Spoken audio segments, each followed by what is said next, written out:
नमस्कार दोस्तों, स्वागत है आपका हमारे YouTube चैनल एग्जाम मस्ती में। तो आज हम आपके लिए लेकर आए हैं 50 MCQ यूपी जीके के क्वेश्चन। उम्मीद है आप लोगों को हमारा वीडियो पसंद आएगा। तो चलिए शुरू करते हैं बिना देरी के आज का ये अपना वीडियो। तो जैसे कि पहला क्वेश्चन आपके सामने है, ठीक, क्या कह रहा है पहला क्वेश्चन? पहला क्वेश्चन कह रहा है कि उत्तर प्रदेश की राजधानी क्या है? उत्तर प्रदेश की राजधानी क्या है? तो उत्तर प्रदेश की राजधानी तो आप सबको पता है, उत्तर प्रदेश की राजधानी है लखनऊ। क्या है उत्तर प्रदेश की राजधानी? लखनऊ। चलिए देखते हैं अगला क्वेश्चन। अगला क्वेश्चन क्या है? अगला क्वेश्चन है अपना, उत्तर प्रदेश का उच्च न्यायालय कहाँ स्थित है? उत्तर प्रदेश का उच्च न्यायालय कहाँ स्थित है? तो उत्तर प्रदेश का उच्च न्यायालय कहाँ स्थित है? उत्तर प्रदेश का उच्च न्यायालय स्थित है अपना प्रयागराज में। कहाँ स्थित है? प्रयागराज। ठीक, उत्तर प्रदेश का उच्च न्यायालय स्थित है अपना प्रयागराज में। देखते हैं अगला क्वेश्चन। अगला क्वेश्चन है आपका, उत्तर प्रदेश की राजभाषा क्या है? देखिए ऐसा है, उत्तर प्रदेश की राजभाषा पहली हिंदी आती है फर्स्ट नंबर में। फर्स्ट नंबर में क्या आती है? हिंदी। और दूसरे नंबर में आपकी आती है उर्दू। उत्तर प्रदेश की राजभाषा फर्स्ट नंबर में हिंदी, दूसरे नंबर में आपकी आती है उर्दू। तो इसका आंसर आपका होना चाहिए सी नंबर। कौन सा होना चाहिए? सी नंबर। हिंदी और उर्दू दोनों उत्तर प्रदेश की राजभाषा है। ठीक, फर्स्ट प्रायोरिटी आप देंगे, प्रायोरिटी आप देंगे हिंदी को, दूसरे नंबर पर देंगे उर्दू को। ठीक, अगला प्रश्न देखते हैं। अगला प्रश्न सेम क्वेश्चन है, लग गया है, हिंदी और उर्दू उत्तर प्रदेश की राजभाषा। अगला प्रश्न है आपका, उत्तर प्रदेश का स्थापना दिवस कब है? बहुत ही अच्छा क्वेश्चन है आपके सामने कि उत्तर प्रदेश का स्थापना दिवस कब है? तो उत्तर प्रदेश का स्थापना दिवस है आपका 24 जनवरी। उत्तर प्रदेश का स्थापना, चलिए अगला क्वेश्चन देखें। अगला क्वेश्चन क्या कह रहा है? अगला क्वेश्चन है आपका क्वेश्चन नंबर 5। क्वेश्चन नंबर 5 क्या कह रहा है? क्वेश्चन नंबर 5 कह रहा है कि उत्तर प्रदेश का राज्य पशु कौन सा है? क्या कह रहा है कि उत्तर प्रदेश का राज्य पशु कौन सा है? तो उत्तर प्रदेश का आपका राज्य पशु है बारहसिंगा। कौन सा है? बारहसिंगा। चलिए अगला प्रश्न। अगला प्रश्न है आपके सामने स्क्रीन पे, छठवां क्वेश्चन है, उत्तर प्रदेश का राज्य पक्षी कौन सा है? तो उत्तर प्रदेश का राज्य पक्षी कौन सा है आपको बताते हैं। कौन सा है? सारस। कौन सा है राज्य पक्षी? सारस है। उत्तर प्रदेश का राज्य पक्षी सारस है। ठीक, अगला प्रश्न, उत्तर प्रदेश का राज्य वृक्ष कौन सा है? उत्तर प्रदेश का राज्य वृक्ष कौन सा है? तो उत्तर प्रदेश का राज्य वृक्ष है आपका बरगद। कौन सा है? बरगद है। अगला प्रश्न आपके सामने है, क्या कह रहा है? अगला प्रश्न कह रहा है कि उत्तर प्रदेश में कुल कितने जिले हैं? बहुत इंपॉर्टेंट क्वेश्चन है आपका, उत्तर प्रदेश में कुल कितने जिले हैं? तो उत्तर प्रदेश में कुल 75 जिले हैं। ठीक, चलो अगले प्रश्न की तरफ बढ़ते हैं। क्या कह रहा है अगला प्रश्न? अगला प्रश्न है आपका, 9 नंबर क्वेश्चन इसमें आया नहीं है, ठीक है। अगला प्रश्न है आपका, अगला प्रश्न क्या कह रहा है? जनसंख्या की दृष्टि से, जनसंख्या की दृष्टि से यूपी का सबसे बड़ा जिला कौन सा है? तो भैया जनसंख्या की दृष्टि से यूपी का सबसे बड़ा जिला है आपका गाजियाबाद। कौन सा है? गाजियाबाद। जनसंख्या की दृष्टि से यूपी का सबसे बड़ा जिला गाजियाबाद है। कौन सा? गाजियाबाद। तो चलिए अगला प्रश्न देखते हैं क्या कह रहा है। अगला प्रश्न ये रहा आपके सामने, क्या कहता है आपका प्रश्न? अगला प्रश्न क्या कह रहा है? अगला प्रश्न कह रहा है, उत्तर प्रदेश की सबसे लंबी नदी कौन सी है? तो उत्तर प्रदेश की सबसे लंबी नदी है आपकी गंगा। सबसे ज्यादा उत्तर प्रदेश में नदियों में सबसे लंबी गंगा नदी। ठीक, चलो देखते हैं अगला प्रश्न। ये रहा आपका 12वां नंबर क्वेश्चन, गोमती नदी का उद्गम स्थल कहाँ है? तो भैया गोमती नदी का उद्गम स्थल कहाँ है? ये है आपका प्रश्न। तो इसका जवाब आपका होगा, गोमती नदी का उद्गम स्थल है आपका पीलीभीत। कहाँ है? पीलीभीत। चलिए अगला प्रश्न देखते हैं। अगला प्रश्न क्या कह रहा है कि उत्तर प्रदेश में कुल कितने मंडल हैं? उत्तर प्रदेश में कुल कितने मंडल हैं? तो उत्तर प्रदेश में आपके कुल मंडल हैं 18 मंडल है। कितने मंडल हैं? 18। ठीक, अगला प्रश्न देखते हैं। अगला प्रश्न क्या कहता है आपका? नेक्स्ट क्वेश्चन की तरफ बढ़ते हैं। क्या कह रहा है? नेक्स्ट क्वेश्चन आपका है, उत्तर प्रदेश का पहला मुख्यमंत्री कौन था? उत्तर प्रदेश के जो मुख्यमंत्री बने थे सबसे पहले वो कौन थे? तो उत्तर प्रदेश के सबसे पहले मुख्यमंत्री आपके थे गोविंद वल्लभ पंत। उत्तर प्रदेश के सबसे पहले मुख्यमंत्री कौन थे? गोविंद वल्लभ पंत जी थे। ठीक, चलिए और अगला क्वेश्चन देखते हैं, वर्तमान में उत्तर प्रदेश के मुख्यमंत्री कौन है? अगला प्रश्न क्या है? वर्तमान में उत्तर प्रदेश के मुख्यमंत्री कौन है? तो ये भैया इसका जवाब तो आप सबको पता है कि वर्तमान में उत्तर प्रदेश के मुख्यमंत्री कौन है। बाबा जी को सबको जानता है, बुलडोजर बाबा के नाम से भी जाना जाता है। तो उत्तर प्रदेश के वर्तमान मुख्यमंत्री हो गए अपने योगी आदित्यनाथ जी। ठीक, और योगी आदित्यनाथ जी से पहले मुख्यमंत्री थे आपके अखिलेश। योगी आदित्यनाथ जी से पहले कौन थे? अखिलेश जी थे, अखिलेश यादव जी। और इनसे पहले थे आपके मायावती जी थे। ठीक, तो यहाँ हमने आपको 3 मुख्यमंत्री लगातार बता दिया। चलते हैं अगले प्रश्न की तरफ बढ़ते हैं। उम्मीद है आपको हमारा वीडियो पसंद आएगा, और पसंद आए तो लाइक करें, सब्सक्राइब करें और शेयर भी करें। दोस्तों सपोर्ट भी करें हमें। चलो आगे बढ़ते हैं, अगला प्रश्न देखते हैं। सपोर्ट करें ताकि हम आपके लिए ऐसे ही प्रैक्टिस करने के लिए वीडियो लेकर के रोज आएंगे। अगर सपोर्ट करेंगे तो लेकर रोज आएंगे। ठीक, चलिए अगला वीडियो, अगला प्रश्न। अगला प्रश्न क्या कहता है कि उत्तर प्रदेश के पहले राज्यपाल कौन थे? ये क्वेश्चन बहुत अच्छा है कि उत्तर प्रदेश के पहले राज्यपाल कौन थे? मुख्यमंत्री तो थे आपके गोविंद वल्लभ पंत। अब आप देख लीजिए राज्यपाल कौन थे? तो राज्यपाल थे आपके उत्तर प्रदेश के पहले के एम मुंशी। कौन थे? के एम मुंशी थे। ठीक, उत्तर प्रदेश के पहले राज्यपाल आपके थे के एम मुंशी। ठीक है, सी राजगोपालाचारी ये कौन थे? सी राजगोपालाचारी स्वतंत्र भारत के स्वतंत्र भारत के रखे प्रथम गवर्नर जनरल थे, गवर्नर, और वो भी भारतीय भारतीय मूल के। ठीक, चलिए अगला प्रश्न, उत्तर प्रदेश का सबसे पुराना शहर कौन सा है? क्वेश्चन क्या कह रहा है अगला कि उत्तर प्रदेश का सबसे पुराना शहर कौन सा है? ये आपका प्रश्न है। तो उत्तर प्रदेश का सबसे पुराना शहर है आपका वाराणसी। कौन सा? वाराणसी। सबसे पुराना, इनमें जितने ऑप्शन दिए सबसे पुराना शहर है। ठीक है, चलिए अगला प्रश्न देख लेते हैं। क्या कह रहा है? काशी विश्वनाथ मंदिर किस नदी के तट पर स्थित है? सबसे पहले एक बार क्वेश्चन को, काशी विश्वनाथ मंदिर किस नदी के तट पर स्थित है? काशी विश्वनाथ मंदिर किस नदी के तट पर स्थित है? तो काशी विश्वनाथ मंदिर आपका गंगा नदी के तट पर स्थित है। कहाँ पर स्थित है? गंगा नदी के तट पर। ठीक, चलिए अगला प्रश्न देखते हैं। अगला प्रश्न क्या कह रहा है? ये रहा आपके सामने अगला प्रश्न। बहुत ही शानदार क्वेश्चन है ये, और आप सबको इसका आंसर मालूम भी होना चाहिए। राम जन्मभूमि किस नगर में स्थित है। क्वेश्चन क्या कह रहा है कि राम जन्मभूमि किस नगर में स्थित है। तो इसका आंसर होगा आपका अयोध्या। और ये जवाब आप सबको पता होना चाहिए, राम जन्मभूमि किस नगर में स्थित है।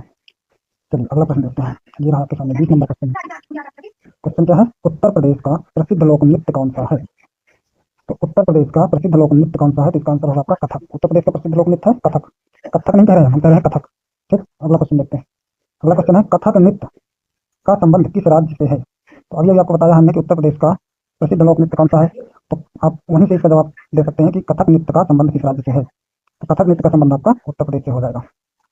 चलिए अगला प्रश्न रहा आपके सामने, ये रहा आपकी स्क्रीन पर। क्या कह रहा है प्रश्न, क्या कह रहा है प्रश्न, कह रहा है कि कुंभ मेला उत्तर प्रदेश में कहाँ लगता है। कुंभ मेला उत्तर प्रदेश में कहाँ लगता है। कुंभ मेला आपका लगता है प्रयागराज में। ठीक ठीक, और एक यहाँ पे महाकुंभ होता है। क्या होता है, महाकुंभ, वो भी प्रयागराज में ही लगता है। ठीक है, कुंभ मेला और महाकुंभ। कुंभ मेला हर वर्ष लगता है, ठीक है, और महाकुंभ 12 वर्ष में एक बार लगता है। महाकुंभ कब लगता है, 12 वर्ष में एक बार। अंतर दोनों में समझ लीजिए, कुंभ मेला है और ये महाकुंभ है। ठीक, चलिए अगले प्रश्न की तरफ बढ़ते हैं। तो अगला प्रश्न रहा ये आपका, क्या कह रहा है कि ताजमहल कहाँ स्थित है। तो एक बार क्वेश्चन को पढ़ लीजिए, ताजमहल कहाँ स्थित है। तो सब लोग जाते हैं आप लोग ताजमहल देखने। तो ये आपका आगरा में है। कहाँ पर है, आगरा में। शाहजहां ने इसको बनवाया था। अगर आपको आ जाए कि किसने बनवाया था, तो शाहजहां ने बनवाया था, मुमताज की याद में बनवाया था। ठीक है, अपनी पत्नी मुमताज की याद में बनवाया था। ठीक, इसलिए इसको प्यार का प्रतीक भी कहा जाता है। ठीक है, तो चलते हैं अगले प्रश्न की तरफ। अगला प्रश्न क्या कह रहा है आपका, अगला प्रश्न ये कह रहा है कि ताजमहल का निर्माण किसने करवाया था। अभी अभी हमने बताया आपको पिछले क्वेश्चन में कि ताजमहल किसने बनाया था, आगरा में स्थित है। तो फिर से आपका आंसर हो जाएगा शाहजहां। क्या हो जाएगा, शाहजहां। ताजमहल किसने बनवाया था, ताजमहल शाहजहां ने बनवाया था। ये आपका जवाब हो जाएगा। ठीक है, चलिए बढ़ते हैं अगले प्रश्न की तरफ। अगला प्रश्न क्या कह रहा है, उत्तर प्रदेश का प्रसिद्ध अभयारण्य कौन सा है। उत्तर प्रदेश का प्रसिद्ध अभयारण्य कौन सा है। तो यह है आपका दुधवा अभयारण्य। कौन सा, दुधवा अभयारण्य। उत्तर प्रदेश का प्रसिद्ध अभयारण्य कौन सा है, उत्तर प्रदेश का प्रसिद्ध अभयारण्य है दुधवा अभयारण्य। ठीक, अगला प्रश्न क्या कह रहा है कि दुधवा राष्ट्रीय उद्यान कहाँ स्थित है। क्या कह रहा है, दुधवा राष्ट्रीय उद्यान कहाँ पर स्थित है। तो ये आपका स्थित है लखीमपुर खीरी। दुधवा राष्ट्रीय उद्यान कहाँ स्थित है, लखीमपुर खीरी में। ठीक, चलिए बढ़ते हैं अगले प्रश्न की तरफ। अगला प्रश्न क्या है, अगला प्रश्न है आपका, उत्तर प्रदेश का प्रमुख उद्योग कौन सा है। 27 नंबर क्वेश्चन है। क्या कह रहा है कि उत्तर प्रदेश का प्रमुख उद्योग कौन सा है। तो उत्तर प्रदेश का प्रमुख उद्योग आपका हो जाएगा चीनी। उत्तर प्रदेश का प्रमुख उद्योग कौन सा हो जाएगा, चीनी हो जाएगा। ठीक, तो चलिए अगले प्रश्न की तरफ बढ़ते हैं। अगला प्रश्न क्या है, 28 नंबर क्वेश्चन क्या कह रहा है, 28 नंबर क्वेश्चन कह रहा है कि कानपुर किस उद्योग के लिए प्रसिद्ध है। उत्तर प्रदेश का जिला है जो कानपुर, वो किसके लिए प्रसिद्ध है, कानपुर। तो कानपुर आपका प्रसिद्ध है चमड़ा उद्योग के लिए। किसके लिए प्रसिद्ध है, चमड़ा उद्योग के लिए। ठीक, चलिए अगले प्रश्न की तरफ बढ़ते हैं। अगला प्रश्न क्या कह रहा है, ये रहा 29 नंबर क्वेश्चन आपके सामने। क्या कह रहा है कि मथुरा वृंदावन किस नदी के तट पर स्थित है। 29 नंबर क्वेश्चन आपका, मथुरा वृंदावन किस नदी के तट पर स्थित है। तो मथुरा और वृंदावन दोनों यमुना नदी के तट पर स्थित है। कहाँ पर स्थित है, यमुना। अच्छा, यहाँ पे गोमती नदी, गोमती नदी के किनारे एक प्रसिद्ध शहर होता है जो राजधानी है, उसका नाम है आपका लखनऊ। क्या नाम है, लखनऊ। ठीक, चलिए सरयू नदी के किनारे कौन है। तो सरयू नदी के किनारे है आपकी अयोध्या। कौन है, अयोध्या। ठीक है, तो ये 3 चीजें आपकी यहाँ से क्लियर हुई। ठीक, चलो आगे बढ़ते हैं। अगला प्रश्न देखते हैं क्या कह रहा है आपका, ये है आपका अगला प्रश्न 30 नंबर क्वेश्चन।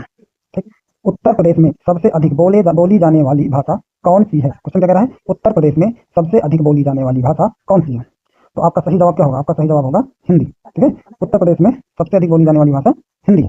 ठीक, चलो अगला प्रश्न देख लेते हैं क्या है। ये है 31 क्वेश्चन आपका, 31 नंबर क्वेश्चन है आपका। क्या कह रहा है कि उत्तर प्रदेश का प्रसिद्ध व्यंजन कौन सा है। ये लोग, लिट्टी चोखा कहाँ का है, ये तो मुझे लगता है बिहार का है। लिट्टी चोखा कहाँ का है, बिहार का है। आप लोग भी सुने होंगे लिट्टी चोखा के विषय में, बिहार का है। ठीक है, लिट्टी चोखा बिहार का। लेकिन हमारा क्वेश्चन ये था कि उत्तर प्रदेश का प्रसिद्ध व्यंजन कौन सा था। लिट्टी चोखा हो गया बिहार का, अपने उत्तर प्रदेश का हो गया कबाब। क्या हो गया, कबाब हो गया। ठीक, उत्तर प्रदेश का क्या हो जाएगा, कबाब हो जाएगा। चलिए अगला प्रश्न देखते हैं। ये रहा आपका अगला प्रश्न। क्या कह रहा है कि लखनऊ किसके लिए प्रसिद्ध है। लखनऊ किसके लिए प्रसिद्ध है। ठीक है, तो लखनऊ आपका प्रसिद्ध है भैया चिकनकारी के लिए। किसके लिए प्रसिद्ध है, चिकनकारी। अब चिकनकारी में एक भटक मत जाना भैया, ये चिकनकारी होता है कपड़ों की कढ़ाई। क्या होती है, चिकनकारी का मतलब है कपड़ों की कढ़ाई। कढ़ाई, कढ़ाई क्या बोलते हैं। ठीक, ये कढ़ाई है किसमें की जाती है, कपड़ों में। ठीक है, सजावट कर सकते हैं आप इस तरह से। ठीक, तो चिकनकारी को आप चिकन मटन से न ले जाना, इसका मतलब ये होता है। चलिए अगला प्रश्न देखते हैं। अगला प्रश्न आपका 33 नंबर क्वेश्चन है। क्या कह रहा है, उत्तर प्रदेश की विधानसभा में कुल कितनी सीटें हैं। ये सब इंपॉर्टेंट क्वेश्चन है भैया आपके। ठीक है, इनमें से 3 से 4 क्वेश्चन ऐसे हो जाएंगे जो आपके पेपर में आएंगे, इसलिए हम इस वीडियो लेकर आए आपके लिए। ठीक, बहुत ही महत्वपूर्ण वीडियो है। उत्तर प्रदेश की विधानसभा में कुल कितनी सीटें हैं, ये आपका 33 नंबर क्वेश्चन कह रहा है। तो इसका आंसर होगा आपका कि 403 सीटें। कितनी सीटें हैं, 403 सीटें विधानसभा में उत्तर प्रदेश में। ठीक, चलिए अगला प्रश्न देख लेते हैं। ये रहा आपका अगला क्वेश्चन। क्या कह रहा है, उत्तर प्रदेश विधान परिषद में कितने सदस्य होते हैं। उत्तर प्रदेश की जो विधान परिषद है इसमें कुल कितनी सीटें हैं या कितने सदस्य होते हैं, ये बताना है। ठीक है, तो इसमें आपकी विधान परिषद में 100 सदस्य होते हैं। उत्तर प्रदेश में कितने सदस्य होते हैं, 100 सदस्य होते हैं। चलिए अगला प्रश्न देख लेते हैं। क्या कह रहा है अगला प्रश्न आपका, अगला प्रश्न कह रहा है कि उत्तर प्रदेश का सबसे छोटा जिला कौन सा है। ठीक, उत्तर प्रदेश का सबसे छोटा जिला कौन सा है। तो उत्तर प्रदेश का सबसे छोटा जिला आपका हो जाएगा हापुड़। कौन सा हो जाएगा, हापुड़ हो जाएगा। उत्तर प्रदेश का सबसे छोटा जिला हापुड़। चलिए अगला प्रश्न देखते हैं। अगला प्रश्न क्या कह रहा है? अगला प्रश्न कह रहा है आपका कि उत्तर प्रदेश में पंचायती राज व्यवस्था कब लागू हुई? फिर से एक बार क्वेश्चन पढ़ो। उत्तर प्रदेश में पंचायती राज व्यवस्था कब लागू हुई? ये है आपका अगला क्वेश्चन, ठीक है। तो ये लागू हुई थी पंचायती राज व्यवस्था 1959 में। उत्तर प्रदेश में पंचायती राज व्यवस्था कब लागू हुई थी? 1959 में लागू हुई थी। ठीक, चलिए अगला प्रश्न की तरफ बढ़ते हैं। अगला प्रश्न क्या है? अगला प्रश्न क्या कह रहा है? देख लो अगला प्रश्न क्या कह रहा है। उत्तर प्रदेश में कितने लोकसभा क्षेत्र हैं? ये क्वेश्चन बहुत अच्छा है। ठीक, उत्तर प्रदेश में कितने लोकसभा क्षेत्र हैं? तो भैया इसका जवाब होगा आपका 80 लोकसभा क्षेत्र है। कितने लोकसभा क्षेत्र है? 80। जिले कितने हैं? जिले हैं आपके 75। ये जिला है, कितने हैं? जिला की संख्या 75 है और लोकसभा क्षेत्र कितने हैं? 80। ठीक, चलो अगले प्रश्न की तरफ बढ़ते हैं। अगला प्रश्न क्या कह रहा है? ये रहा आपका अगला क्वेश्चन। क्या कह रहा है आपका अगला क्वेश्चन? कह रहा है उत्तर प्रदेश का राजकीय खेल कौन सा है? एक बार फिर से क्वेश्चन बता देते हैं। क्या कह रहा है? उत्तर प्रदेश का राजकीय खेल कौन सा है? ठीक, उत्तर प्रदेश का राजकीय खेल हो जाएगा आपका हॉकी। क्या हो जाएगा? हॉकी हो जाएगा। ठीक है, और ये हमारे देश का भी खेल है। ठीक है, भारत के राष्ट्रीय खेल भी है। देश का यानी राष्ट्रीय राष्ट्रीय खेल भी है। ठीक है, हमारा राजकीय खेल भी है उत्तर प्रदेश का और राष्ट्रीय खेल भी है हॉकी। ठीक, चलो अगला प्रश्न देखते हैं। क्या कह रहा है अगला प्रश्न? कह रहा है कि उत्तर प्रदेश का राजकीय गीत किसने लिखा? अगला प्रश्न क्या कह रहा है? उत्तर प्रदेश का राजकीय गीत किसने लिखा? तो इसका सही जवाब क्या होगा? इसका सही जवाब होगा आपका डी नंबर, श्याम नारायण पांडे जी ने लिखा था। किसने लिखा था राजकीय गीत उत्तर प्रदेश का? श्याम नारायण पांडे जी ने लिखा था। ठीक, तो चलिए बढ़ते हैं अब अगले क्वेश्चन की तरफ। अगला क्वेश्चन क्या है? ये रहा भैया हमारे क्रांतिकारी चंद्रशेखर आजाद जी से संबंधित क्वेश्चन है आपका। क्वेश्चन क्या कह रहा है? पढ़ लेते हैं एक बार क्वेश्चन को। चंद्रशेखर आजाद का संबंध उत्तर प्रदेश के किस जिले से है? फिर से एक बार समझ लो। चंद्रशेखर आजाद का संबंध पूछ रहा उत्तर प्रदेश के किस जिले से है? ठीक, तो आपको बता दें उत्तर प्रदेश के प्रयागराज जिले से संबंध है। इलाहाबाद कहते थे इसको पहले। यहाँ पे एक अल्फ्रेड पार्क था। कौन सा पार्क था? अल्फ्रेड। तो यहाँ पे इनको लड़ते लड़ते इन्होंने स्वयं को गोली मारी थी। तो अल्फ्रेड पार्क को अब आजाद पार्क के नाम से जाना जाता है। ठीक है, ठीक, आजाद पार्क के नाम से जाना जाता है अल्फ्रेड पार्क को। तो इसीलिए इनका संबंध जो है प्रयागराज से हो जाता है, उत्तर प्रदेश के जिला प्रयागराज से, चंद्रशेखर आजाद जी का। चलिए अगले प्रश्न की तरफ बढ़ते हैं। अगला प्रश्न क्या कर रहा है? कह रहा है काकोरी कांड। क्या कह रहा है अगला प्रश्न?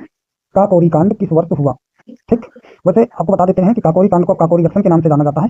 ठीक, अगर ये आ जाए काकोरी कांड तो भैया इसको ना मैं आपको एक बार बता देता हूँ। काकोरी कांड को क्या कहा जाता है? काकोरी एक्शन। अगर कहीं क्वेश्चन में काकोरी कांड की जगह काकोरी एक्शन लिख कर आ जाए तो घबराना नहीं है आप लोगों को। ठीक है, काकोरी एक्शन के नाम से जाना जाता है इसको। ठीक है, तो ये कब ये घटना घटी थी वो आपको हमें जवाब में बताना है।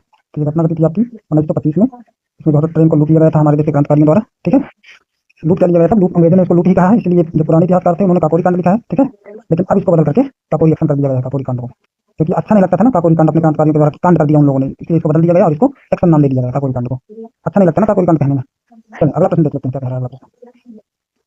अगला प्रश्न आपका कह रहा है कि उत्तर प्रदेश का सबसे ऊंचा जलप्रपात कौन सा है? उत्तर प्रदेश का सबसे ऊंचा जलप्रपात कौन सा है? तो भैया उत्तर प्रदेश का सबसे ऊंचा जलप्रपात है आपका राजदरी जलप्रपात। कौन सा जलप्रपात है सबसे ऊंचा जलप्रपात? राजदरी जलप्रपात। ठीक, चलिए अगला क्वेश्चन देखते हैं क्या है। तो देख लो भैया सेम क्वेश्चन फिर से आ गया है। ठीक है, क्वेश्चन वही रिपीट हो गया है। 40 नंबर, उत्तर प्रदेश का सबसे ऊंचा जलप्रपात कौन सा है? तो इसका भी होगा आपका राजदरी। राजदरी होगा। बढ़ते हैं 45 नंबर क्वेश्चन की तरफ। यहाँ आपको 45 नंबर क्वेश्चन आपके सामने। ठीक, क्या कह रहा है कि उत्तर प्रदेश का सबसे बड़ा बांध कौन सा है? बांध की बात बताना है हमें। उत्तर प्रदेश का सबसे बड़ा बांध कौन सा है? तो उत्तर प्रदेश का सबसे बड़ा बांध है रिहंद। कौन सा है? रिहंद बांध। ठीक, चलो अगला प्रश्न देखते हैं। अगला प्रश्न क्या कह रहा है? ये रहा आपका रिहंद बांध से संबंधित क्वेश्चन आ गया। रिहंद बांध किस नदी पर है? क्या कह रहा है कि रिहंद बांध किस नदी पर है? तो इसका सही जवाब आपका होगा, इसका आपका सही जवाब होगा बी नंबर, रिहंद नदी पर है। किस नदी पर है? रिहंद नदी पर। रिहंद बांध रिहंद नदी पर है। चलो अगला प्रश्न देखते हैं। ये आपका 57 क्वेश्चन क्या कह रहा है? उत्तर प्रदेश का प्रमुख पर्व कौन सा है? ठीक, उत्तर प्रदेश का प्रमुख पर्व कौन सा है? तो उत्तर प्रदेश का प्रमुख पर्व है आपका दीपावली। कौन सा है? दीपावली। उत्तर प्रदेश का प्रमुख पर्व कौन सा है आपका? दीपावली। असम असम असम असम असम कभी असम का क्या है? बिहू। ठीक है, तो आपके दो क्वेश्चन हो गए, एक असम कभी हो गया, बिहू। ठीक, बढ़ते हैं अगले प्रश्न की तरफ। इसका दीपावली हो गया। ठीक है, ये रहा आपका अगला प्रश्न। क्या कह रहा है? अयोध्या किस नदी के तट पर? बहुत अच्छा क्वेश्चन है आपका। अयोध्या किस नदी के तट पर स्थित है? इसका जवाब होगा आपका, अभी हमने पीछे इसका जवाब आपको बताया था कि अयोध्या सरयू नदी के किनारे स्थित है ना। ये बताया था ना आपको पीछे एक क्वेश्चन में। चलिए, गोमती नदी के किनारे कौन सा शहर स्थित है? तो लखनऊ बताए थे आपको। गोमती नदी के किनारे कौन सा शहर बताए थे? लखनऊ। और यमुना के किनारे आपको बताए थे हम मथुरा ग्वालियर। क्या बताए थे? मथुरा है ना। और वृंदावन बताए थे। ग्वालियर नहीं, वृंदावन। ग्वालियर तो आपका आ जाएगा मध्य प्रदेश में। ठीक है, चलिए अगला प्रश्न देख लेते हैं। क्या है अगला प्रश्न? अगला प्रश्न ये रहा आपका 49 नंबर क्वेश्चन। उत्तर प्रदेश का प्रसिद्ध मंदिर नाम क्या है उसका? बांके बिहारी। क्या है मंदिर का नाम? बांके बिहारी। किस शहर में है? ये बहुत ही अच्छा क्वेश्चन है। उत्तर प्रदेश का प्रसिद्ध मंदिर बांके बिहारी किस शहर में है? तो ये होगा आपका वृंदावन। कहाँ पर होगा? वृंदावन में होगा। ठीक, चलिए अयोध्या में क्या है? राम जन्मभूमि। क्या है अयोध्या में? राम जन्मभूमि। अभी पिछले क्वेश्चन में आपको बता दी थी राम जन्मभूमि कहाँ पर? अयोध्या में राम जन्मभूमि है। ठीक, चलिए अगला प्रश्न देखते हैं। लास्ट क्वेश्चन है आपका 50 नंबर क्वेश्चन है। ठीक, देखिए इसका जवाब क्या होगा? उत्तर प्रदेश का प्रसिद्ध किला कौन सा है? तो भैया उत्तर प्रदेश का प्रसिद्ध किला आपका होगा, देखो लाल किला तो है आपका दिल्ली में। कहाँ पर है ये? दिल्ली। लाल किला कहाँ है? दिल्ली में। चित्तौड़गढ़। चित्तौड़गढ़ कहाँ है? राजस्थान। चित्तौड़गढ़ कहाँ है? राजस्थान। ठीक है, चित्तौड़गढ़ भी राजस्थान में है, तो ये भी आपका नहीं होगा। रही बात ग्वालियर किला की, तो ये ग्वालियर भी मध्य प्रदेश में पड़ता है। कहाँ पड़ता है? मध्य प्रदेश में। ग्वालियर कहाँ है? मध्य प्रदेश, एमपी में। ठीक है। ये ग्वालियर कहाँ है, एमपी से संबंधित है। बचा क्या अपना, बचा अपना आगरा का किला। तो ये आपका आगरा का किला उत्तर प्रदेश में होगा। ठीक, तो आज के क्वेश्चन समाप्त होते हैं इसे। उम्मीद है आपको ये वीडियो पसंद आएगा। अगर आपको ये वीडियो पसंद आए तो लाइक करें, सब्सक्राइब करें, कमेंट करें। जैसे जिस तरह के क्वेश्चन चाहिए, जिस टॉपिक पे चाहिए, आप कमेंट करके जरूर बताएं। हम उसी टॉपिक से आपको क्वेश्चन लेकर के आएंगे। ठीक है, तो आज के लिए जय हिंद, जय भारत।